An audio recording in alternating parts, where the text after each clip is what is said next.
Assalamualaikum Ustaz. Assalam, Ya. ahlan marhaban bikum. Waalaikumsalam. Hayyakumullah, barakallahu fiik.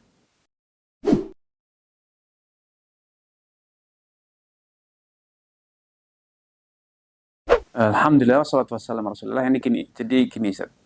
Singkat cerita, bahwa Imam Syafi'i sebagai sebuah yayasan itu pertama kali mendirikan lembaga pendidikan adalah STD Imam Syafi'i sebagai sekolah tinggi. Uniknya, yang kuliah di STD Imam Syafi'i itu justru didominasi oleh masyarakat dari luar Jember. Ini satu hal yang unik ya. Masyarakat Jember sedikit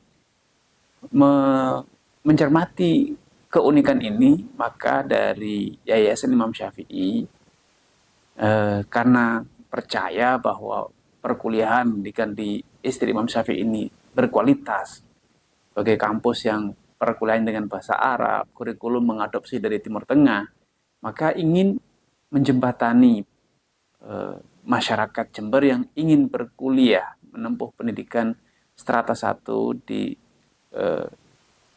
STD Imam Syafi'i dengan mendirikan ma'had, sehingga siswa-siswa dari Jember sejak dini yang dilanjutkan dari SD, bahkan TK, SD, yang jenjang SMP, jenjang SMA, itu diharapkan nanti bisa mengikuti perkuliahan di STDI tanpa harus keluar kota, tanpa harus pindah provinsi untuk belajar bahasa Arab, belajar dasar-dasar keilmuan, sehingga warga Jember tidak harus keluar dari kota Jember.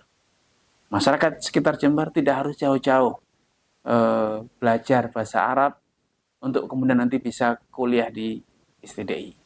Karena dengan bergabung bersama Ma'had Imam Syafi'i, ya apalagi kalau dari awal dari TK, SD Imam Syafi'i, kemudian lanjut ke Ma'had Imam Syafi'i jenjang SMP dan SMA, maka bisa langsung ya mengikuti perkuliahan di STD Imam Syafi'i karena sudah lancar berbahasa Arab, membaca kitab, dan memiliki basic-basic keilmuan yang menjadikan siswa itu mampu mengikuti perkuliahan di STD Imam Syafi'i. Perlu ditekankan bahwa perkuliahan atau kurikulum di STD Imam Syafi'i itu 85 hingga 90% itu mengadopsi dari kurikulum Timur Tengah. Ya, dalam hal ini khususnya Jamiah Islamiyah atau Islam University Madinah.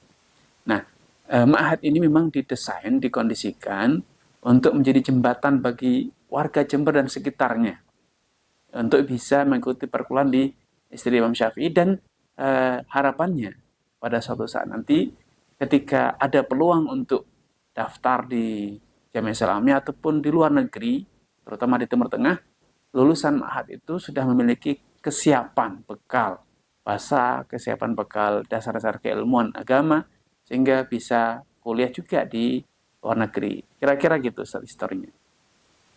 Nah, Masya Allah, syukran Ustaz. Jazakallah khair. Barakallahu fiik. Nah, Ustaz.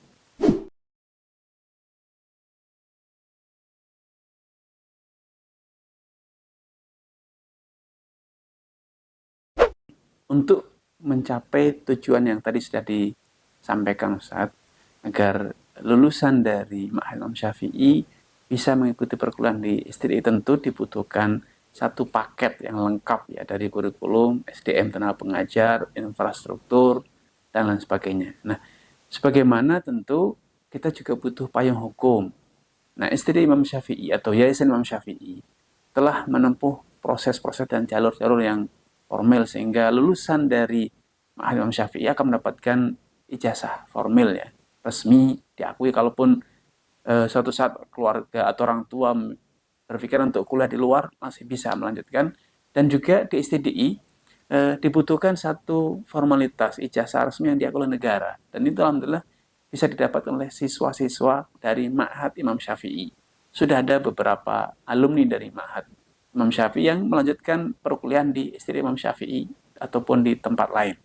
Nah, untuk kurikulum tentu kurikulum didesain sedemikian rupa agar bisa betul-betul menjembatani siswa untuk melanjutkan perkuliahan di STDI ataupun di Timur Tengah.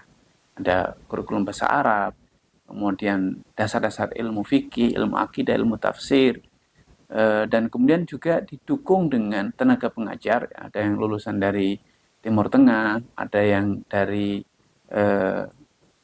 alumni pilihan dari SD Imam Syafi'i yang memiliki kualitas yang baik, sehingga mereka betul-betul bisa mengajar sesuai dengan apa yang pernah mereka dapatkan di STDI, sehingga mereka punya gambaran yang lengkap bagaimana perkuliahan di STDI, bagaimana metode perkuliahan, muatan kurikulumnya, dan seterusnya. Sehingga ketika mereka mengajar di ma'had itu, mereka betul-betul bisa membayangkan seperti apa yang harus disiapkan agar bisa kuliah nanti di STDI ataupun di Timur Tengah. Yaitu sehingga kurikulum, SDM-nya, infrastrukturnya insya Allah cukup memadai, apalagi jarak antara Ma'had Imam Syafi'i dengan STDI ini sangatlah berdekatan ya. Kira-kira hanya setengah kilo, sehingga sharing antara sebagian dosen dengan siswa itu juga terjadi. Terlebih lagi, sebagian dosen senior termasuk saya sendiri, Ustadz Anas Burhanuddin, serta yang lainnya, juga ikut membina ya dengan memberikan kajian umum di sore hari untuk memberikan satu nuansa bahwa suatu saat anak-anak kita dari ma'had itu akan melakukan perkuliahan atau mengikuti perkuliahan bersama dosen-dosen tersebut, sehingga mereka tidak lagi canggung karena sudah berinteraksi dengan para dosen dan bahkan langsung mendapatkan pendidikan ya, pengajaran dalam mata pelajaran atau kajian-kajian yang tentu memang muatannya lebih disederhanakan dan metodenya juga disesuaikan dengan kapasitas mereka setingkat SMP dan SMA ya, sehingga ketika nanti mereka melanjutkan jenjang pendidikan di STDI, mereka tidak lagi canggung. Mereka betul-betul sudah familiar dengan metode yang sudah ada di STDI. Allah Ta'ala. Jazakallah khair. Ahlan marhaban. Waktunya antum ya, dengan kesibukan yang antum hadapi, tapi antum masih meluangkan waktu untuk kita semuanya. Barakallahu fiik. Hayakumullah. Jazakallah khair. Ahlan wa sahlan. Barakallahu fiik. Jadi saudara-saudaraku ya, para bapak, para ibu ya, tafadhol monggo ya untuk mendaftarkan putra-putri jenengan ke Ma'had Imam Syafi'i Jember, karena sebagaimana yang dipaparkan oleh Ustadz Arifin Badri barusan ya, bahwasanya ma'had kita benar-benar akan menjembatani ya untuk khususnya yang ingin langsung daftar ke STDI maupun ke universitas yang lainnya. Nah, jazakallahu khair, barakallahu fikum.